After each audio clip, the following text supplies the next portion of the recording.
اعوذ باللہ من الشیطان الرجیم بسم اللہ الرحمن الرحیم ثم بعثنا من بعدهم موسى وهارون الى فرعون وملئه بآیاتنا فاستكبروا وكانوا قوما مجرمین۔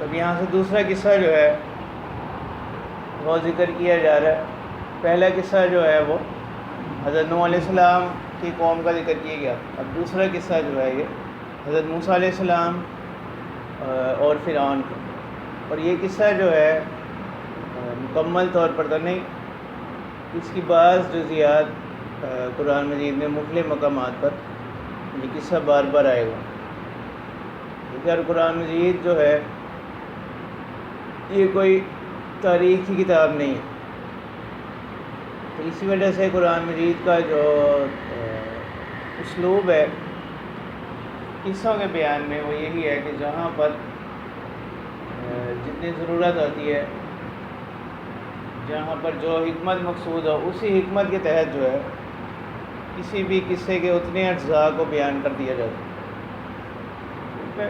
یہ صرف حضرت یوسف علیہ السلام کا قصہ ہے جو تفصیل کے ساتھ ایک ہی جگہ آئے گا، یہ آگے اس میں جو ہے اصحاب کہف کا قصہ جو ہے، اور قصوں میں بھی قرآن مجید کا جو اسلوب ہے وہ یعنی وہ چیزیں بیان کی جاتی ہیں جن کا تعلق کسی نہ کسی عبرت کے ساتھ اور سبق کے ساتھ، اصلاح کے ساتھ۔ تو اب یہ جو قصہ ہے حضرت موسیٰ علیہ السلام کا، یہ تفصیلی قصہ جو ہے ایک ترتیب کے ساتھ یہ قرآن مجید میں کچھ اس کے اجزاء آ جائیں گے آپ کے اس میں سورہ قصص کے اندر 20ویں پارے، وہاں یہ قصہ تھوڑا ہی ترتیب سے بیان ہے، لیکن وہاں بھی بعض اجزاء اس کے نہیں ہیں، لیکن آغاز سے وہاں سے بیان ہوا۔ صرف پہلے پارے میں جو ہے اس کے زیادہ متعلقات وہ چیزیں ہیں جو غرب کے بعد کی۔ اب یہاں پر بھی جو ہے حضرت موسیٰ علیہ السلام کا جو قصہ یہاں ذکر کیا جا رہا ہے وہ فرعون کے ساتھ جو ان کے حالات پیش آئے اس کو بیان کیا جا رہا ہے۔ اور اللہ تعالیٰ فرما رہے ہیں ثم بعثنا من بعدهم موسیٰ وہارون، پھر ہم نے بھیجا ان کے بعد موسیٰ علیہ السلام کو اور ہارون، اور 16ویں پارے میں آپ پڑھیں گے بھی ان کی دعا حضرت موسیٰ علیہ السلام کی، کہ جس وقت ان کو یہ فرعون کی طرف بھیجا گیا تو اس وقت انہوں نے اللہ تعالیٰ سے دعا کی کہ میرے بھائی ہارون کو کیا کر، میرا مددگار بنا دے، معین بنا دے، الی فرعون، فرعون کی طرف، وملئہ، اور ان کے جو باقی اس کے سردار ہیں ان لوگوں کی طرف، بآیاتنا، اپنی نشانیاں دے کر، فاستکبروا وکانوا قوما مجرمین، بس ان لوگوں نے تکبر کیے، وکانوا قوما مجرمین، اور وہ لوگ تھے مجرم قوم، فلما جاءهم الحق من عندنا قالوا ان هذا لسحر مبین، پس جب حق آیا ان کے پاس ہماری طرف سے، ان لوگوں نے کہا، قول کے بعد ان آئے گا، ان ھذا لسحر مبین، یہ تو صریح جادو ہے۔ جب انہوں نے معجزات دیکھے تو انہوں نے کا انکار کیا اور انہوں نے کہا کہ یہ تو جادو ہے۔ قال موسیٰ اتقولون للحق لما جاءکم، تو موسیٰ علیہ السلام نے جواب میں ان سے کہا، اتقولون للحق، کہ کیا تم کہتے ہو حق کے متعلق، لما جاءکم، جب وہ حق بھی تمہارے پاس آ گیا، کیا کہتے ہو، اسحر ھذا، کہ یہ جادو ہے، حالانکہ ولا یفلح الساحرون، ساحر جو جادوگر لوگ ہیں یہ کیا نہیں ہوتے، کامیاب نہیں ہوتے۔ یہ نبوت کے مقابلے میں، معجزے کے مقابلے میں جادو جو ہے وہ کیا نہیں ہوتا، کامیاب نہیں ہوتا۔ اس سے جو ہے پھر یہ اشکال لازم نہیں آتا کہ بسا اوقات وہ کیا ہو جاتا، کامیاب بھی ہو جاتا۔ ٹھیک ہے، تو ولا یفلح الساحرون نبوت کے مقابلے میں، معجزات کے مقابلے میں۔ قالوا اجئتنا لتلفتنا عما وجدنا علیہ آباءنا، تو انہوں نے کہا کہ آپ ہمارے پاس آئے ہیں اس لیے کہ تاکہ آپ ہمیں بہکا دیں، لتلفتنا، تاکہ آپ ہمیں ہٹا دیں. اسی سے لفظ ہوتا ہے التفات کا، کہ توجہ کا ایک جگہ سے دوسری جگہ کیا ہو جانا، منتقل ہو جائے، تاکہ آپ ہمیں منتقل کر دیں ان چیزوں سے، اما وجدنا علیہ آبانا، جس پر ہم نے پایا، وجد یجد، ہم نے پایا علیہ آبانا، اپنے آبا کو، وتکون لکم الکبریاء فی الارض، یعنی وہ صرف کسی بھی نئی بات کو اس لیے سمجھتے تھے کہ شاید ان کا منشا جو ہے نا کوئی ریاست ہے، کوئی اقتدار ہے.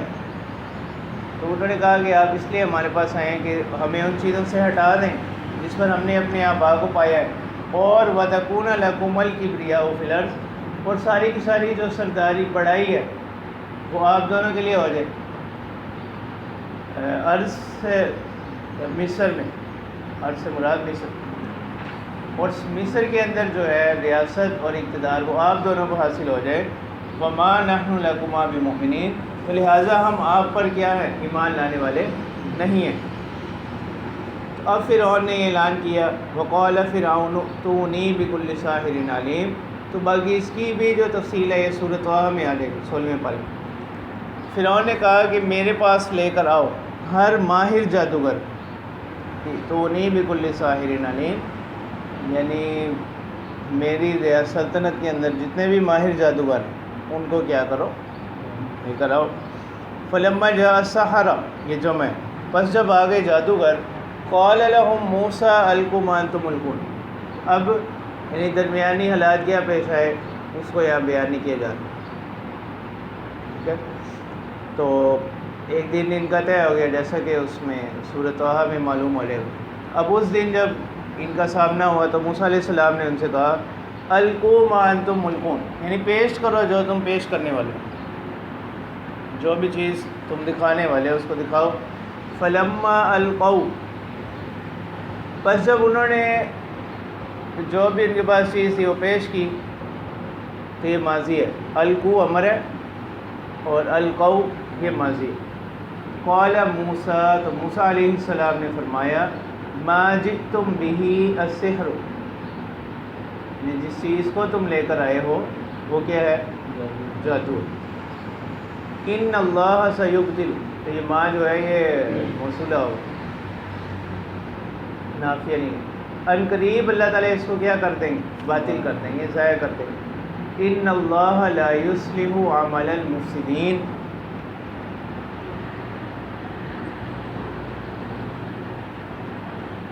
اللہ تعالیٰ فرمانے ہیں کہ اللہ تعالیٰ نہیں درست کرتے، نہیں سنوارتے. ان اللہ لا یصلح، اللہ تعالیٰ نہیں سنوارتے، نہیں درست بناتے، عمل المفسدین، فساد مچانے والوں کے کاموں. وَيُحِقُّ اللَّهُ الْحَقَّ بِكَلِمَاتِهِ، اور اللہ تعالیٰ ثابت کرتے ہیں حق کو، بِكَلِمَاتِهِ، اپنے کلمات کے ساتھ. وَلَوْ كَرِهَ الْمُجْرِمُونَ، اگرچہ مجرم لوگ جو ہے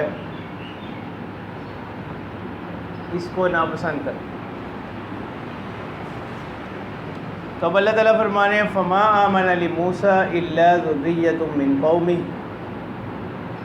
علی خوف من فرعون وملئہم ان یفتنہم، نہیں ایمان لائے موسیٰ علیہ السلام پر مگر کچھ لوگ، ذریت معمولی لوگ، بہت تھوڑے لوگ، من قوم ہی، ان کی قوم سے. کس وجہ سے، علی خوف من فرعون وملئہم، فرعونیوں کے اور ان کے سرداروں کے ڈر سے، فرعون کے اور جو ان کے باقی لوگ تھے فرعون کی قوم، یعنی قبطیوں کے خوف سے. یہ بات ہو رہی ہے کس کی، ابتدا کی. ابتدا کے اندر جو ہے بہت تھوڑے لوگ ایمان لے کر آئے تھے، یہ ایمان لے آئے لیکن وہ قبطیوں کے خوف سے، فرعونیوں کے خوف سے اپنے ایمان کو مخفی رکھا انہوں نے.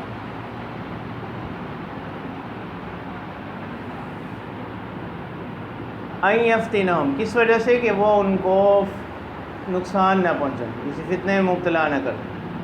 فرعونی لوگ، یہ قبطی بھی فرعونیوں کو ہی کہتے ہیں۔ موسیٰ علیہ السلام کی جو قوم ہے اس کو بنی اسرائیل، اور جو فرعونی لوگ ہیں ان کو قبطی۔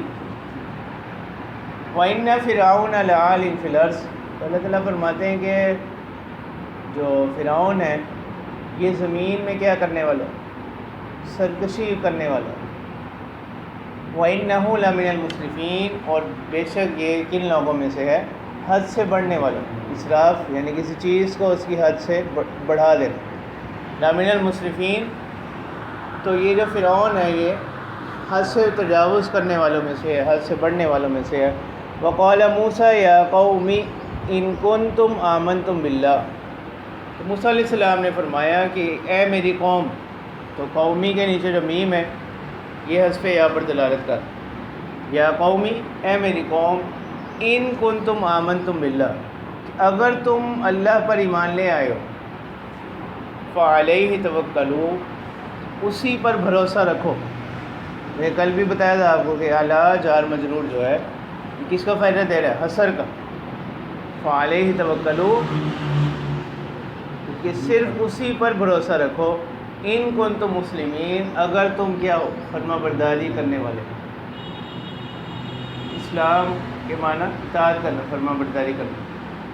فقالوا علی اللہ توکلنا، اب جو ابتدائی طور پر چند لوگ جو مخلصین تھے، جو ایمان لے کر آئے تھے، تو انہوں نے جواب دیا علی اللہ توکلنا، اللہ ہی پر ہم نے بھروسہ کیا۔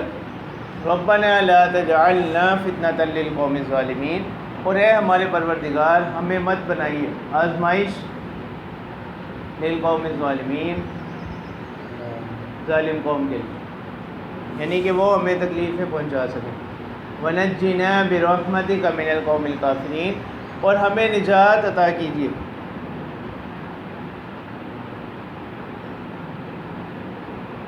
برحمتک من القوم الکافرین، اپنی رحمت سے، من القوم الکافرین، کن لوگوں سے، کافروں کی قوم سے۔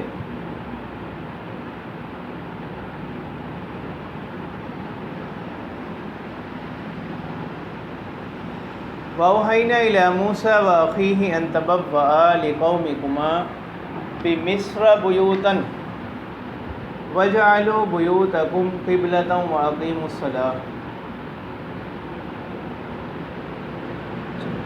اب اللہ تعالیٰ فرماتے ہیں کہ ہم نے وحی کی موسیٰ علیہ السلام کی طرف، وَأَخِيهِ، اور ان کے بھائی کی طرف، ان تبوّآ لقومکما، کہ وہ ٹھکانہ بنائیں اپنی قوم کے لیے، بمصر بیوتا، مصر کے اندر نئے گھر،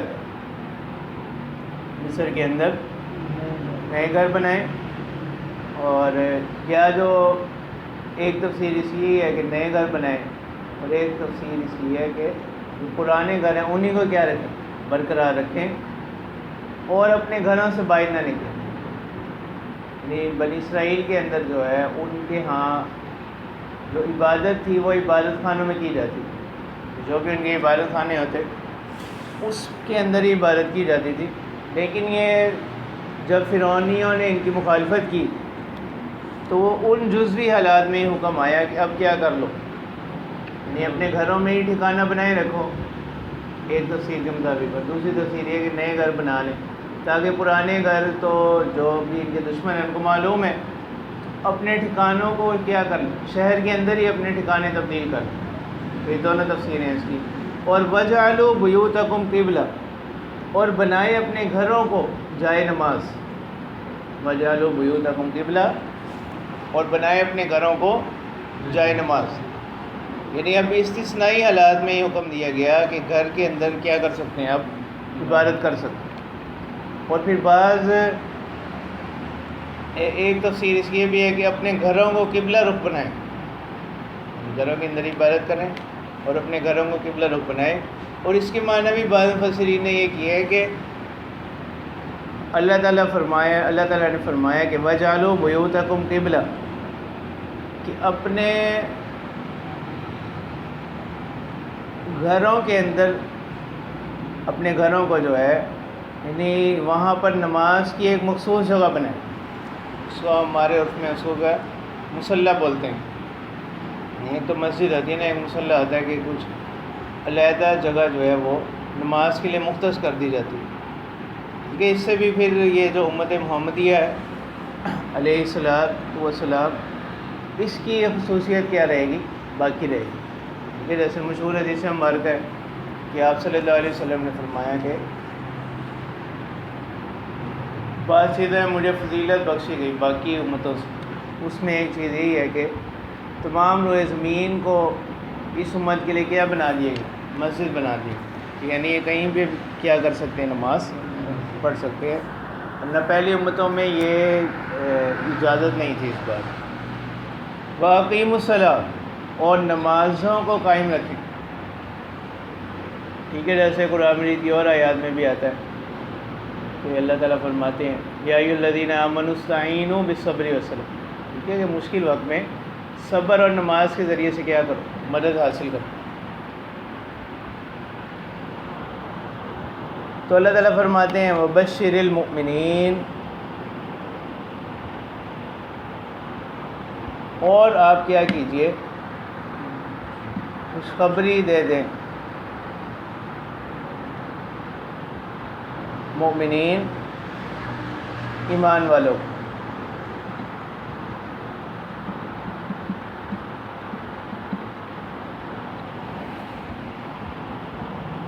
کہ ان قریب جو ہے، یعنی جو ان کے اوپر جو مصیبتیں ہیں، یہ غلامی کا جو ان کا دور ہے، یہ ان قریب کیا ہو جائے گا؟ ختم ہو جائے گا، اور اللہ تعالیٰ ان لوگوں کو کامیابی عطا فرمائے. اس بات کی خوشخبری مراد.